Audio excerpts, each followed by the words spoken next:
Hello दोस्तों, आज हम लोग न्यूटन के उस तीनों नियम के बारे में देखेंगे कि न्यूटन का प्रथम नियम, न्यूटन का द्वितीय नियम और न्यूटन का तृतीय नियम क्या है। जिसे हम लोग जड़त्व का नियम कहते हैं न्यूटन के प्रथम नियम को, और न्यूटन के द्वितीय नियम या बराबर एम में, और न्यूटन का तृतीय नियम यानी कि क्रिया और प्रतिक्रिया का नियम। इस तीनों नियम को हम लोग देखेंगे कि न्यूटन ने इस मोशन के प्रति यानी कि गति के प्रति तीनों नियम को दिया था। तो मैं आप लोगों को न्यूटन जी के बारे में बताऊं तो न्यूटन जी एक प्रसिद्ध भौतिकविद थे और इनका पूरा नाम सर आइजैक न्यूटन था। यानी कि इनका पूरा नाम भी जानना जरूरी है क्योंकि अक्सर लोग न्यूटन न्यूटन कहते रहते हैं। इनका पूरा नाम सर आइजैक न्यूटन है और इनके जो तीनों नियम थे मोशन के प्रति यानी कि गति के प्रति, जो इनके तीनों नियम थे, प्रथम नियम, द्वितीय नियम और तृतीय नियम, ये तीनों नियम को इन्होंने एक प्रसिद्ध पुस्तक इनकी थी। देखिए, प्रसिद्ध पुस्तक थी इनकी दी प्रिंसिपा में ही इन्होंने इन तीनों नियम को प्रकाशित किया था। इनके जो तीनों नियम है, इस तीनों नियम में इन्होंने इसे प्रकाशित किया था। और मैं इन तीनों नियम के बताने से पहले मैं बता दूं कि इनका जो नियम था, इनका जो नियम को अगर हम लोग समझने की कोशिश करेंगे तो जो किसी भी वस्तु या फिर कण है उसकी यांत्रिकों को हम तब समझने में उपयोगी रहेगा ये जब इसके में कोई भी द्रव्यमान हो। यानी कि कोई भी वस्तु या फिर कण है तो उसकी यांत्रिकों को हम लोग तब समझ पाएंगे, यानी कि समझने में उपयोगी में ला सकते हैं जब उसमें कोई द्रव्यमान हो, यानी कि जिनमें कोई द्रव्यमान हो। अगर कोई भी वस्तु या फिर कण है उसमें द्रव्यमान नहीं है तो उसकी यांत्रिकी को हम लोग नहीं समझ सकते हैं। तो इसीलिए इसमें द्रव्यमान का होना बहुत जरूरी होता है। तो हम लोग आइए न्यूटन के प्रथम नियम के बारे में देखते हैं कि न्यूटन का प्रथम नियम क्या है, जिसे हम लोग जड़त्व का नियम भी कहते हैं। अक्सर आप लोग सुने रहते हैं कि न्यूटन का प्रथम नियम को ही जड़त्व का नियम कहते हैं, तो इसे हम लोग जड़त्व का नियम भी कह सकते हैं। देखिए, जड़त्व का नियम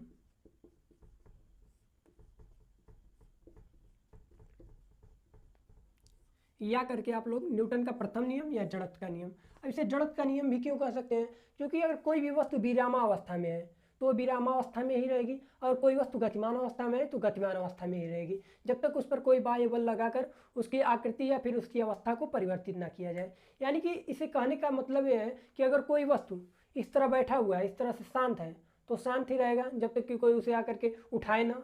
यानी कि हमारे सिंपल कहने का मतलब है कि अगर कोई व्यक्ति अगर दौड़ रहा है तो दौड़ते ही रहेगा जब तक कि कोई आकर के उसे रोके मत, या फिर कोई वस्तु बैठा हुआ है तो उसी तरह बैठा ही रहे जब तक कोई आकर के उसे वहाँ से हटाए मत। यानी कि इसका कहने का मतलब यही हुआ कि कोई भी वस्तु पर अगर हम लोग बाह्य बल लगाते हैं, उस कोई भी यह पिंड है इस पर अगर ये स्थिर अवस्था में है, जब तक इस पर कोई बाह्य बल हम लोग नहीं लगाते हैं या फोर्स से अगर बाह्य बल लगाते हैं तो यह इसकी आकृति में परिवर्तन होगा। और अगर ये गतिमान अवस्था में तो गतिमान अवस्था में ही रहेगा जब तक कि इस पर कोई बाह्य बल लगाकर परिवर्तन न किया जाए। यही इसका जड़त्व का नियम कहलाता है और यही इसका न्यूटन का प्रथम नियम कहलाता है। देखिए, मैं सिंपल सा चार्ट बनाया हूँ, इसके माध्यम से मैं आप लोगों को समझाता हूँ कि अगर कोई भी वस्तु है, देखिए कोई भी अगर वस्तु है और उस पर जो संतुलित जो बल है, यानी कि संतुलित बल जो है उसका परिणामी जो होता है वो शून्य है, तो हम लोगों को इसमें दो नियम फंडा आएगा। ये देखिए, पहला फंडा क्या है, स्थिर अवस्था में है। अगर कोई पिंड है, जो ये मान लीजिए पिंड है, अगर वो स्थिर अवस्था में है तब क्या होगा, और अगर वो गतिमान अवस्था में है तब क्या होगा। तो इस पहले फंडे को हम लोग देखते हैं कि अगर वो स्थिर अवस्था में है तो अगर वो स्थिर अवस्था में होगी तो उसका प्रारंभिक जो अवस्था होगा, यानी कि प्रारंभिक जो वेग होगा वो शून्य होगा, और उसका जो त्वरण होगा तो वो भी शून्य होगा। और जब इसका प्रारंभिक वेग और त्वरण दोनों शून्य है तो उसका जो अंतिम वेग भी शून्य रहेगा। यानी कि कोई वस्तु विरामावस्था में है तो पूर्ण रूप से विरामावस्था में ही बनी रहेगी। और इसके द्वितीय अगर हम लोग फंडे को देखते हैं, यानी कि अगर कोई वस्तु गतिशील अवस्था में है तो उस पर क्या होगा, अगर कोई गतिशील अवस्था में है तो उसकी प्रारंभिक अवस्था स्वयं ही जीरो नहीं होगी, यानी कि zero is not equal to, यानी कि जीरो के बराबर नहीं होगी, उसका कुछ ना कुछ जरूर वेग होगा, और उसका जो त्वरण होगा वो शून्य होगा। पर उसका जो अंतिम वेग होगा, जब उसका प्रारंभिक वेग कुछ ना कुछ है तो उसका अंतिम वेग भी कुछ ना कुछ होगा, यानी कि b बराबर u, यानी कि अंतिम वेग इक्वल टू प्रारंभिक अवस्था यानी कि प्रारंभिक वेग। तो इस तरह से हम लोग देखेंगे कि जब कोई वस्तु गतिमान अवस्था में तो गतिमान अवस्था में, यानी कि जिस तरह से u वेग से गतिमान अवस्था में है उसी तरह इसका अंतिम वेग भी गतिमान ही अवस्था में है। तो इस तरह से हमने देखा कि कोई भी वस्तु अगर विरामावस्था में है तो उसी तरह विरामावस्था में बनी रहेगी, और गतिमान अवस्था में है तो गतिमान अवस्था में ही बनी रहेगी जब तक कि उस पर कोई बाह्य बल लगा करना उसे हटाया जाए। तो ये न्यूटन का प्रथम नियम था, इसे जड़त्व का नियम भी कहते हैं। अक्सर पूछ देता है कि जड़त्व का नियम क्या है, तो ये न्यूटन का प्रथम नियम के बारे में ही समझ लीजिए आपसे पूछ रहा है। तो आइए हम न्यूटन के द्वितीय नियम के बारे में पढ़ते हैं कि इनका न्यूटन का जो द्वितीय नियम था ये क्या है। न्यूटन का जो द्वितीय नियम है उसके बारे में हम लोग देखते हैं। तो जिस तरह से मैंने प्रथम नियम देखा वो इसके गुणात्मक स्वरूप को प्रदर्शित करता था, पर ये जो द्वितीय नियम है उसके परिणात्मक स्वरूप को दर्शाता है। तो किस तरह से इसका ये जो नियम है बराबर एम में किस तरह से आता है, या फिर न्यूटन का नियम या द्वितीय नियम क्या कहता है उसके बारे में हम लोग देखते हैं।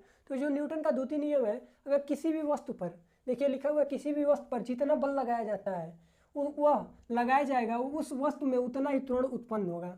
अर्थात अगर कोई भी वस्तु है उस पर हम लोग खूब ज़्यादा बल लगा रहे हैं तो उतना ही ज़्यादा त्वरण उत्पन्न होगा। अगर 5 यूनिट का बल लगा रहे हैं तो उतना ही बराबर उसका त्वरण उत्पन्न होगा। तो इस तरह से हम लोग देखते हैं, अर्थात यानी कि समान द्रव्यमान की दो वस्तुएं, समान द्रव्यमान की दो वस्तुओं पर लगाया गया बल उसमें उत्पन्न त्वरण के समानुपाती होता है, यानी कि F बराबर ma। ये जो एक समीकरण बनता है हमारे यहाँ से कि अगर हम लोग समान द्रव्यमान का कोई दो वस्तु है और उस पर हम लोग बल लगा रहे हैं तो उस पर जो उत्पन्न त्वरण होगा वो उस बल के अनुक्रमानुपाती होगा। तो इस तरह से यहाँ पर एक समीकरण निकल के आता है, इसे हम लोग समीकरण 1 मानते हैं। और फिर पुनः हम लोग देखते हैं कि अगर हम लोग भिन्न भिन्न द्रव्यमान की दो वस्तु लेते हैं, यानी कि पहले हमने क्या किया, समान द्रव्यमान की दो वस्तु को लिया हमने, समान द्रव्यमान की दो वस्तुओं को लिया हमने, और यहाँ पर क्या है, भिन्न भिन्न द्रव्यमान की दो वस्तुओं को लेते हैं और उस पर जो हम लोग अगर हम लोग द्रव्यमान जो लगाते हैं तो उस पर जो त्वरण पैदा होता है वो उसके आरोपित जो बल होता है यानी कि F के अनुक्रमानुपाती होता है। यहाँ से दूसरा एक समीकरण निकल के आता है कि F अनुक्रमानुपाती M। तो इस तरह से हमारा एक दो समीकरण यहाँ पर बनता है, पहला समीकरण है, दूसरा समीकरण है। इन दोनों ही समीकरण से F बराबर M में हम लोग निकालेंगे। तो देखिए समीकरण 1 और 2 से, यानी कि फ्रॉम समीकरण फर्स्ट एंड इक्वेशन सेकंड से F बराबर M है, F अनुक्रमानुपाती M में करते हैं हम लोग। तो यहाँ पर एक जब हम लोग अनुक्रमानुपाती का ये जो निशान हटाते हैं तो एक प्रोपोर्शनल हटाने के बाद एक हम लोग का कांस्टेंट आता है, नियतांक आता है, वो देखिए यहाँ पर K है। और जब हम लोग इसे K को अगर हम लोग एक नियतांक मानकर अगर हम लोग कांस्टेंट मानकर इसे छोड़ देते हैं तो F बराबर M है, जो इसका एक फार्मूला है न्यूटन का द्वितीय नियम का, वो यहाँ से निकल के चला आता है। तो इस तरह से हम लोगों ने न्यूटन के बारे में देखा कि जिस तरह से हम लोग अगर किसी भी वस्तु पर अगर कोई भी वस्तु पर बल लगा रहे हैं तो जिस तरह से हम लोग बल लगाएंगे यानी कि F जिस तरह से बढ़ाएंगे इसकी वैल्यू तो उसी तरह त्वरण A भी बढ़ेगा। तो इसका यही फिर फंडा है कि जिस तरह से किसी भी वस्तु पर यानी कि कोई वस्तु है उसका द्रव्यमान कोई भी यम होगा, वस्तु का द्रव्यमान जरूर यम होगा और उस पर अगर हम लोग बल F लगा रहे हैं तो उसका उसी हिसाब से त्वरण भी बढ़ेगा। तो इस तरह से यहाँ पर ये समझ में आ गया। तो यही न्यूटन का द्वितीय नियम था और ये एक सूत्र काफ़ी इंपॉर्टेंट है, इस पर अक्सर न्यूमेरिकल से देते हैं या फिर कई बेसिक पूछ सकता है कि न्यूटन का द्वितीय नियम का क्या फार्मूला है, तो आप लोगों को ये याद करना होगा। इस तरह से आप लोगों को न्यूटन का द्वितीय नियम समझ में आ गया होगा। अब हम लोग न्यूटन के तृतीय नियम के बारे में देखते हैं। तो चलिए न्यूटन का तृतीय नियम देखते हैं कि न्यूटन जी ने तृतीय नियम के बारे में क्या कहा था।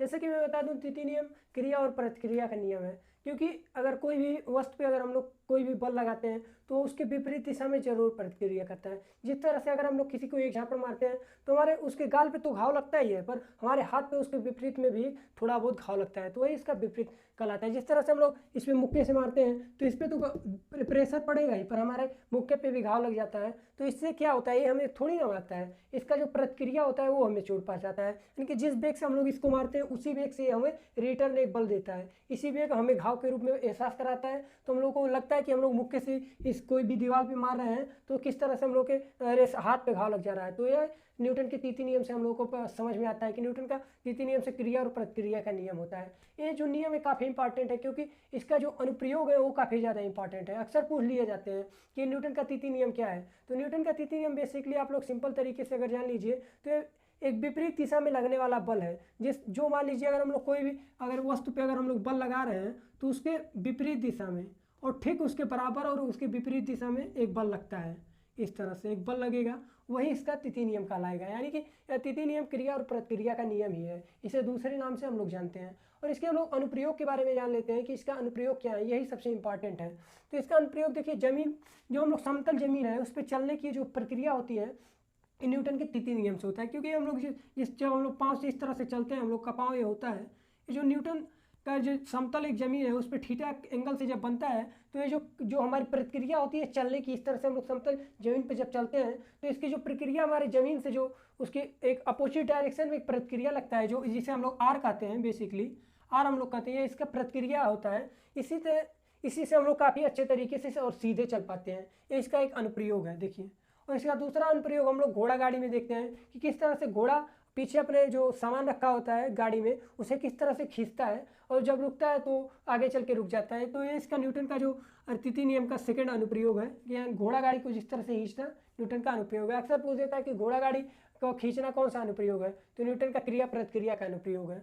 और हम लोग देखते हैं कि बंदूक जब हम लोग चलाते हैं तो उसको पीछे की तरफ धक्का लगता है। अक्सर आप लोग एनसीसी करते होंगे या फिर कोई भी भाई लोग हमारे फौज में होंगे तो वो लोग अक्सर देखते हैं कि बंदूक यहाँ पर रख कर चलाते हैं। जब यहाँ पर रख कर चलाते हैं तो कम धक्का लगता है, क्योंकि हमारा शोल्डर काफ़ी ज़्यादा मजबूत होता है। कोई बंदूक मान लीजिए यहाँ से चला तो लगा यहाँ पर, तो ये हमारा जो शोल्डर काफ़ी मजबूत होता है रोक लेता है। अगर इस तरह से मारे तो हम लोग पीछे गिर जाएंगे। यानी कि जो उसका जिस वेग से वो गोली हम लोग की जाती है उसी वेग से एक बल पीछे निकल कर आता है, तो वही हम लोगों को झटका मारता है। इसे झटका मारने के लिए हम लोग यहाँ पर रख करके बंदूक चलाते हैं। अक्सर एनसीसी में आप लोगों को ट्रेनिंग यहीं पर रख करके बंदूक दी जाती है। तो यही हम लोग का तृतीय अनुप्रयोग हो जाएगा कि जिस तरह से हम लोग बंदूक की गोली को जब फायर करते हैं तो ठीक उसके अपोजिट डायरेक्शन में एक झटका लगता है, वही हमारा क्रिया प्रतिक्रिया नियम कहलाता है। और हम लोग देखिए अक्सर गाँव में क्या होता है कि जब औरतें कुआं से पानी भरती हैं और बाल्टी अचानक उस रस्सी टूट जाती है, तो क्या इस तरह से भर रही हैं, अचानक रस्सी टूटा, पीछे की तरफ वो लोग गिर जाती हैं। जब इस तरह से रस्सी सीधे टूटा और पीछे की तरफ से इस तरह से